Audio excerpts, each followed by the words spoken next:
عملت فيديو عن المرتبات في نيوم. خلاص. فوجئت بجماعه سعوديين داخلين يشتموني، واللي يقول لي تعالى شغلك في الربع الخالي ب 3000 ريال، واللي يقول لك طب خليك قاعد مش عارف ايه. اللذيذ بقى في الموضوع ان المصريين يقول لك ايه، طب روح بقى اشتغل على توك توك.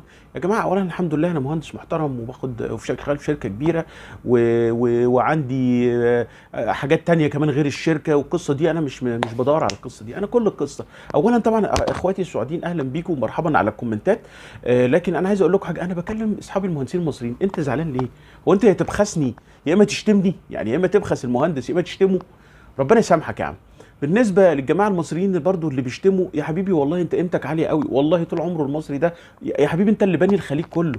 فانت ما ترخصش نفسك. انا عارف ان الظروف في البلد صعبه، بس مش لدرجه انك تطلع على مرتب مهين. انا ما بقولكش ما تطلعش يا عم، اطلع واشتغل في السعوديه، اطلع بس بمرتب محترم عشان تبقى الغربه ليها ثمن. الغربه دي غاليه جدا.